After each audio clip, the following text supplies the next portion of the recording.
오늘 우리에게 주시는 하나님의 말씀은 누가복음 19장 1절부터 10절까지 말씀입니다. 함께 읽어볼까요?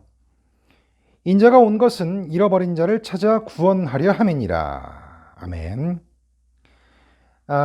제가 최근에 봤던 뉴스 가운데 참 부럽기도 하고 부끄럽기도 했던 외신 뉴스가 있었습니다.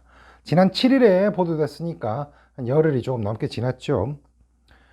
기사의 골자는 독일의 검찰이 95살이 된 할머니를 기소했다는 내용이었습니다. 도대체 무슨 죄를 저질렀기에 100살에 가까운 할머니에게 죗값을 치르게 하겠다고 검사가 소송을 제기했을까? 내용을 살펴보니까요. 2차 세계대전 당시에 나치가 만든 슈투트호프라는 강제 수용소가 있었는데요. 이 할머니는 여기서 지휘관의 비서였고 타자수로 일했다고 합니다. 그래서 범죄 혐의는 1943년부터 45년까지 이 수용소에서 자행된 10,000건 이상의 살인에 대한 지원과 방조였습니다. 나치 정권의 과거사 청산에 나선 독일 검찰이 그동안 강제 수용소에서 일했던 남성 경비병들에 대해서는 학살 방조 혐의로 기소를 해왔는데 비서로 일했던 여성을 기소한 것은 무척 이례적인 일이라고 외신은 덧붙였습니다. 이 보도를 보면서 저는 잊어서는 안 되는 과거의 역사를 제대로 청산하고 매듭짓겠다는 독일인들의 양심과 의지에 박수를 보내면서도요. 친일의 역사를 제대로 청산하지 못한 우리나라의 현실을 더욱 안타깝게 느낄 수밖에 없었습니다. 물론 이 95세 할머니에게는 징역형보다는 아마도 집행유예형이 내려지긴 하겠지만 저에게는 용서는 하되 잊어서는 안 된다. 이런 역사적인 교훈을 다시 한번 되새겨보게 했습니다. 특히 진심 어린 사죄와 함께 그에 걸맞은 징벌과 배상이 이루어질 때만이 진정한 용서도 가능하다는 것을 생각해보게 됐습니다. 개인과 개인, 그리고 개인과 공동체, 공동체와 공동체, 그리고 나라와 나라 사이에 제대로 청산되지 못한 역사는 피해자에게도 그리고 가해자에게도 영원히 아픈 기억으로 남을 수밖에 없습니다. 왜냐하면 매듭짓지 못한 과거는 진심으로 용서하고 화해해서 새로운 관계로 나아가도록 하는 것을 막기 때문입니다. 오늘의 본문 말씀은요, 바로 그렇게 용서받지 못할 사람이 용서받고 구원을 얻게 되는 이야기입니다. 새로운 관계를 맺고 화해하는 이야기인 겁니다. 이제 본문으로 들어가 볼까요? 예수님께서는 예루살렘으로 향해 가고 계시던 길이었습니다. 이제 예루살렘에서의 십자가 고난과 죽음을 앞두고 계신 상황인데요. 이 앞장인 18장에서 예수님께서는 당신께서 죽으시고 부활하실 것이라는 사실을 세 번째로 제자들에게 말씀을 하셨고요. 그런 말씀을 제대로 알아듣지 못하는 제자들처럼 눈이 멀어 있는 사람을 고치신 뒤에 벌어지는 일입니다. 예루살렘으로 가다 보면 이렇게 여리고를 지나서 계속 올라가야 하는데요. 예루살렘에서 북동쪽으로 24km 떨어진 곳에 있는 도시가 바로 여리고입니다. 예수님께서는 바로 이 여리고에 들어가서 지나가고 계셨습니다. 여리고에 대해서 잠깐 알아보면요. 이 여리고는 주님이 오시기 전 7,000년 전, 그러니까 지금으로부터 9,000년 전부터 사람들이 성벽을 쌓고 살았던 그런 성곽 도시였습니다. 세계에서 가장 오래된 도시들 가운데 하나, 이렇게 말할 수 있겠죠. 이스라엘 백성들이 이집트를 탈취해서 40년 동안의 광야 생활을 겪은 뒤에 가나안 땅에 들어갔을 때 가장 먼저 공략했던 성으로 잘 알려져 있죠. 생각해 보세요. 아주 오랜 옛날부터 사람들이 살았다는 것은 무엇을 말하는 것일까? 바로 이곳이 사람들이 살기 좋은 곳이라는 말입니다. 그렇겠죠. 어떤 조건을 갖춘 곳일까요? 세계 어느 지역이나 사람들은 옛날부터 물이 풍부한 지역에 모여서 살았습니다.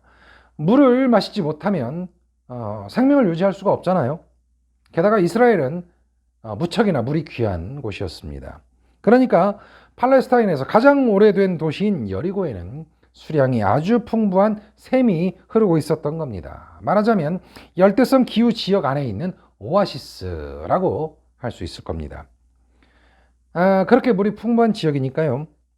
이 사진은 현재 여리고의 모습입니다. 보시는 것처럼 식물들도 잘 자라서 여기저기 푸른 녹지대가 잘 조성이 되어 있죠. 예수님 당시에도 이런 모습을 간직하고 있었을 겁니다. 이곳에는 특히 종려나무가 많아서요. 종려나무의 성읍이라고 불리기도 했는데요. 여리고는 그리고 예루살렘으로 가려면 반드시 거쳐야 하는 관문이었습니다. 바로 그런 지역으로 예수님께서 들어가신 겁니다.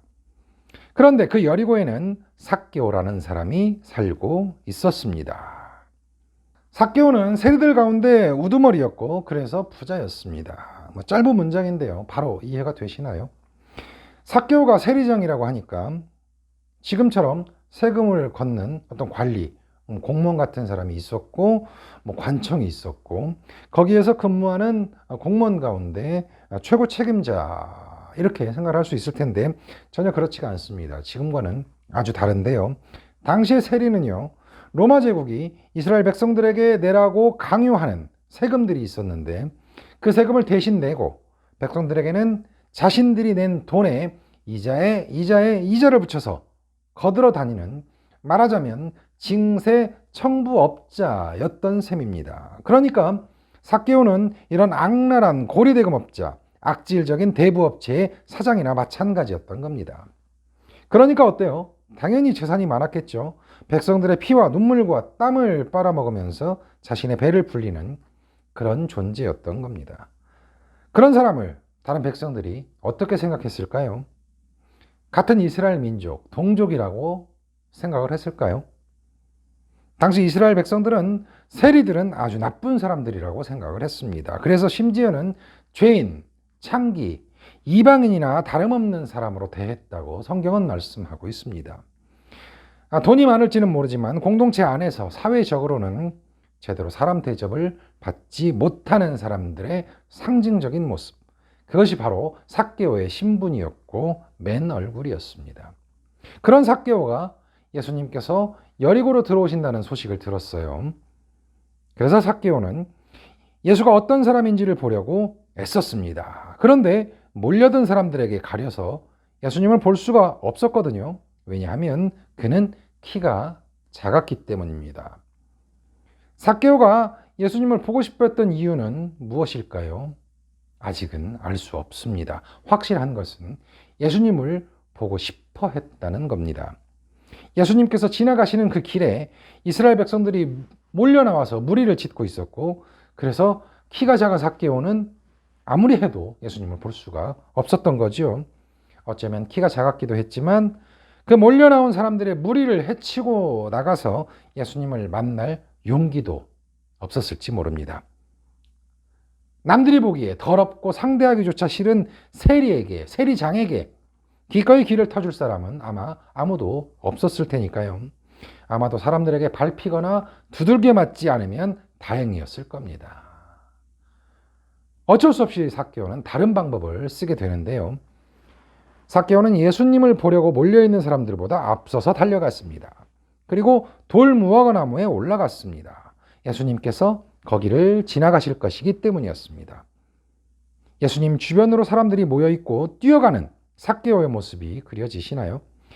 돌무화과나무는 이렇게 생겼습니다. 아마 여러분이 생각했던 나무보다 훨씬 크고 높지 않을까 싶은데요. 신약 성경에서 돌무화과나무는 여러 곳에서 나오죠.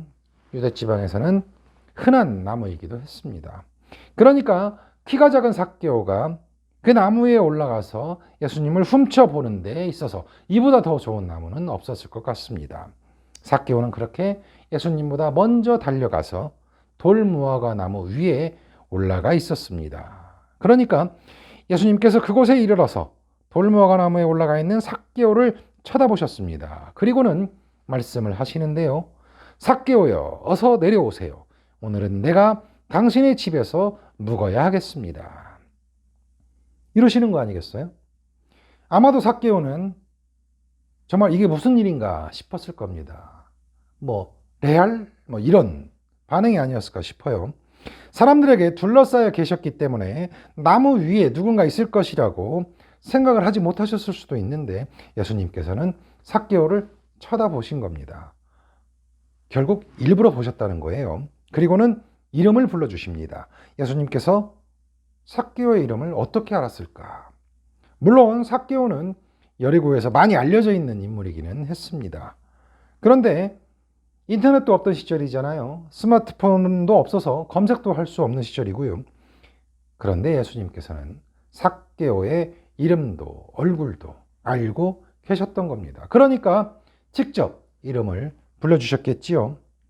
사건은 거기서 끝나는 게 아닙니다. 예수님께서는 삭개오에게 내려와서 삭개오의 집으로 가는 길을 안내하라고 말씀하셨습니다. 삭개오의 집에 머물러서 함께 먹고 마시고 주무시겠다는 건데요. 그러니까 삭개오가 어떤 반응을 보였을까요? 그러자 삭개오는 얼른 내려와서 기뻐하면서 예수님을 모셔드렸습니다. 방금 말씀드린 것처럼 삭개오는 정말 뛸 듯이 기뻤던 겁니다.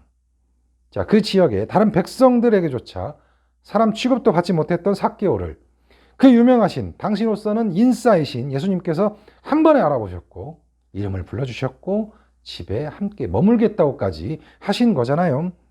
누군가를 집에 머물도록 하는 것은 집주인에게는 자랑스러운 일이긴 하지만 아무리 나그네라도 가고 싶지 않은, 머물고 싶지 않은 집이 있을 겁니다. 삭개오의 집이 바로 그런 집이었습니다. 왜냐하면 그 지역에서 가장 악랄한 사채업자의 집이었기 때문입니다. 죄인이나 창기 이방인보다도 못한 존재가 바로 세리장이었잖아요. 자신의 동족들에게서 온갖 멸시와 천대를 당하고 살면서도 괜찮아, 나는 돈만 많으면 돼, 나는 내 배만 부르면 돼 하면서 제멋대로 살았던 삭개오였기 때문에 누군가를 초대하거나 누군가가 그의 집에 머무는 일은 아마 없었을 겁니다. 그런데 이미 이스라엘을 구원하실 분으로 점점 이름이 높아져 가고 있는 선생님, 선지자, 이런 분이 지금으로 따지면 아마 여론조사 1위를 하고 있는 어떤 대통령 후보가 삭개오의 집에 함께 머물겠다고 하는 것과 비교할 수 있을 것 같은데 그런 상황인 겁니다. 그러자 여기저기서 웅성웅성 난리가 났습니다. 어찌 보면 있을 수도 없고 있어서는 안 되는 일이 벌어진 거예요. 당시의 상식으로 본다면 당연한 일인 겁니다. 그러니까 사람들이 이것을 보고서 모두 수군거리면서 말합니다. 예수가 죄인의 집에 묵으려고 들어갔다. 이렇게요. 이렇게 말도 안 되는 일에 놀란 것은 삭개오뿐만이 아니었습니다. 예수님을 영접하러 나온 사람들이 더 놀랐을 수도 있겠다 싶어요. 예수님처럼 고귀하신 분이 천하기 짝이 없는 죄인인 삭개오 같은 사람의 집에 머무르신다는 것은 당시로서는 상상조차 할 수 없는 일이기 때문입니다.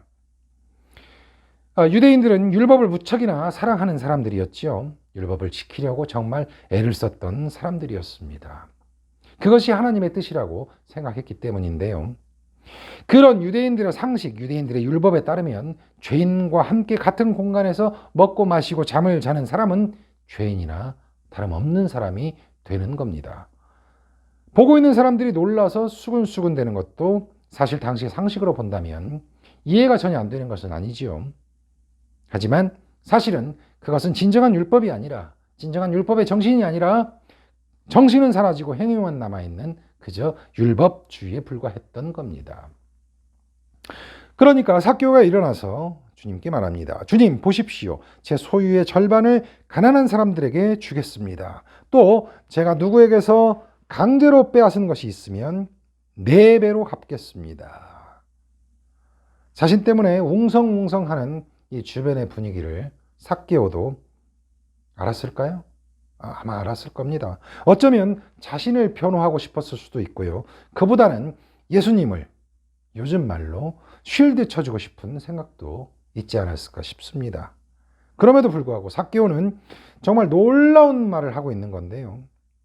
자신이 가지고 있는 재산의 절반을 내놓겠다는 거잖아요. 그것을 가난한 사람들에게 주겠다는 거잖아요. 심지어는 강제로 빼앗은 것이 있으면 4배로 갚겠다고 선언하고 있는 겁니다. 이건 정말이지 어마어마한 말인데요. 삭개오는 여리고에서 가장 재산이 많은 사람이라고 한다면 5손가락 안에 드는 그런 사람입니다. 그런 재산가가, 물론 그 재산은 동족의 피눈물과 바꾼 것이긴 하지만 그 재산의 절반을 내놓겠다는 거잖아요. 얼마나 될까요? 요즘의 화폐 단위로 따져본다면 최소한 수십억은 넘을 겁니다. 그 돈을 가난한 사람들에게 내주겠다는 겁니다. 누가요? 수전노, 돈 귀신인 삭개오가 하는 말입니다. 그뿐만이 아닙니다. 거기에다 자신이 강제로 빼앗은 재산은 4배로 갚겠다는 거잖아요. 자, 당시 세리가 어떤 사람들이라고 했죠? 고리 대금업자나 다름없는 사람들이었습니다. 말도 안 되는 이름표들을 덕지덕지 붙여서 로마 제국이 강탈해가는 세금을 좋다고 될 이스라엘 백성은 단 한 사람도 없었을 건데요. 그런데 그 로마 제국에 달라붙어서 세금 징수권을 얻어낸 세리들은 자신들이 바친 돈에 이자에 이자를 붙여서 걷어들이는 사람들이라고 했잖아요. 삭개오의 재산 가운데 적지 않은 양은 내지 않겠다고, 낼 수 없다고, 내지 못하겠다고 하는 동족들에게서 강제로, 억지로 빼앗은 것일 수밖에 없습니다. 그런 돈의 4배를 배상한다고 생각을 해보세요. 모르긴 해도 제대로 계산을 한다면 삭개오의 재산은 아마도 단 한 푼도 남지 않게 될 겁니다. 이 말은요, 결국 삭개오는 모든 재산을 다 돌려주겠다, 이렇게 말하고 있는 것이나 마찬가지입니다. 그러니까 예수님께서 어떻게 말씀하셨어요? 예수님께서 그에게 말씀하십니다. 오늘 구원이 이 집에 이르렀습니다. 이 사람도 아브라함의 자손입니다. 삭개오와 삭개오의 가족, 그리고 종들까지 삭개오의 가문이 구원을 받았다고 말씀하십니다. 더욱 중요한 것은요, 이 삭개오의 가문도 이제 아브라함의 자손, 그러니까 이스라엘 백성으로, 하나님의 백성으로, 하나님 나라의 백성으로 인정을 받게 됐다는 겁니다. 삭개오는 이스라엘 백성들에게 배척당하는 혐오의 대상이었잖아요. 멸시당하고 천대받는, 그래서 이스라엘 백성으로 당연히 인정을 받지 못하는 사람이었습니다. 그런 삭개오가 다시 하나님의 백성, 이스라엘 백성이 된 겁니다. 하나님 나라의 백성이 되었다는 것, 바로 구원을 이루게 된 겁니다. 그리고 오직 그리스도이신 예수님만이 이런 선포를 하실 수 있다는 근거를 밝히시는데요. 예수님은 마지막으로 말씀하십니다. 인자는 잃은 것을 찾아 구원하러 왔습니다. 여기서 인자는 예수님, 당신을 말씀하는 거니까 예수 그리스도께서는 잃은 것, 잃어버린 하나님의 백성을 찾아서 구원하시기 위해서 이 땅에 오셨다고 말씀을 하고 계시는 겁니다. 잃어버린 하나님의 백성들을 다시 하나님의 백성으로 만드시기 위해서 이 땅에 오셨다는 말씀입니다. 여기서요, 우리가 반드시 알고 넘어가야 할 중요한 말이 있습니다. 혹시 눈치채셨나요? 바로 9절과 10절에 이어서 나오는 구원이라는 말의 뜻이 정확하게 무엇인가 하는 겁니다. 9절에 나온 구원이라는 말의 헬라어 원어는 소테리아라고 하는데요. 구출, 보호, 안전, 이런 뜻이 담겨 있습니다. 2차적으로는 미래의 구원을 말하기도 하지만 기본적으로 1차적으로는 하나님이 왕이신 나라의 백성이 지금 이곳에서 누리는 구원이라는 뜻입니다. 하나님의 백성으로 지금 인정받고 지금 구출되고 지금 안전하게 보호를 받는다는 말입니다. 10절에 구원하다는 말은 바로 그런 뜻을 가진 동사입니다. 그러니까 삭개오는 하나님께서 선택하신 백성인 이스라엘 백성으로 다시 인정받고 구출돼서 안전하게 보호를 받게 된 겁니다. 누구에게도 용서받지 못할 사람이었지만 예수님께서 용서하셨고 다시 살리셔서 하나님과 그리고 이웃들과 화해를 시키신 겁니다. 여러분이 생각하는 삭개오의 이미지를 한번 떠올려 보세요. 저는 삭개오를 생각하면 이런 이미지가 생각나는데요. 물론 저도 겪어보지는 않았고 문학작품이나 영화를 통해서 읽고 보긴 했지만요. 삭개오와 같은 인물들이 우리나라에도 분명히 많이 있었습니다. 일본 제국주의, 그러니까 일제시대 식민지인 한반도에서 호의호식하던 친일파, 그리고 그의 자손들, 민족을 배신하고 동족을 팔아넘긴 배신자, 매국노, 그리고 그의 자손들, 모두가 핍박을 받고 있는데 자신의 사리사욕만을 챙겨왔던 이기주의자들, 비열하고 잔인한 경찰국가 일본의 앞잡이들, 그리고 그의 자손들, 이런 모습입니다. 2000년 전 로마와 이스라엘, 그리고 일제시대의 일본과 한반도, 여기에 사케오와 친일파를 대비시켜보면 정말 이해하기 쉬운 그림이 그려지잖아요. 사케오는 우리의 상식으로도 우리의 감정으로도 정말 용서할 수 없는 사람인 겁니다. 용서해서는 안 되는 사람인 겁니다. 그런데요, 두 가지를 생각해 보면 좋겠습니다. 예수님께서는 그런 사케오마저 구원해 주셨잖아요. 다시 하나님 나라의 백성으로 화해시켜 주셨잖아요. 첫째는 바로 사케오가 예수님을 보고 싶어 했기 때문입니다. 예수님을 만나고 싶어 했기 때문입니다. 사케오가 예수님께서 불러주시고 만나 주셨을 때 기뻐했기 때문입니다. 사케오는요, 누가 봐도 좋은 사람이 아니었습니다. 죄악으로 가득 찬 인물이었지요. 대개 그런 사람들이 예수님을 만나고 싶어 할까요? 만나고 싶어 하지 않을까요? 만나고 싶지 않을 겁니다. 어둠 속에 있는 사람은 빛을 싫어하기 때문입니다. 죄와 악과 절망에 빠져 있는 사람은 빛으로 오신 예수님, 우리를 환히 밝게 비춰주시는 그 예수님을 싫어할 수밖에 없기 때문입니다.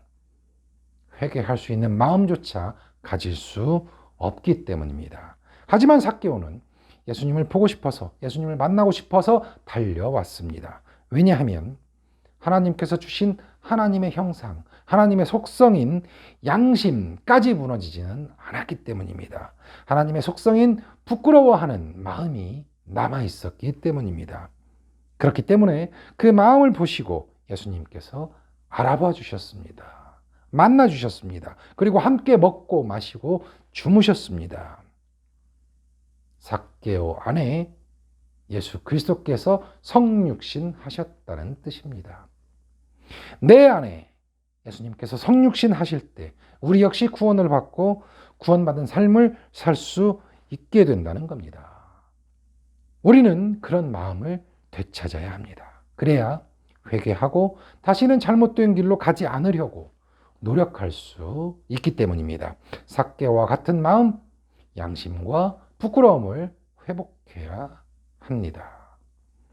둘째로, 사케오는 왜 예수님을 만난 뒤에 자신의 잘못을 모두 뉘우치고 회개하는 행위를 했을까? 자신의 재산을 모두 돌려준다고 했을까? 하는 것을 생각해 봐야 합니다. 예수님을 알기 전에, 예수님을 만나기 전에는 참된 인생의 가치와 의미를 잃어버린 채 죄악과 절망에 빠져 살았던 사케오가 예수님을 알고 나서, 예수님을 만나고 나서는 그 모든 것을 돌이키고 싶어 했기 때문입니다. 더 이상 같은 잘못을 저지르지 않겠다는 그런 다짐 정도가 아니라 그동안의 잘못된 삶 모두를 되돌리겠다는 그 마음을 자신의 행동으로 실천한 겁니다. 어때요? 쉬운 일이었을까요? 결코 그렇지 않을 겁니다. 내가 이미 가지고 있는 것을 내놓는다는 것은 우리 인간이 가장 하기 싫은 일 가운데 하나입니다. 내 주머니에 있는 100원짜리 동전 하나도 아깝잖아요. 그런데 앞으로의 욕심은 버리겠다고 다짐할 수 있을지 몰라도 가지고 있는 것을 내놓는 것은 정말 어려운 일입니다.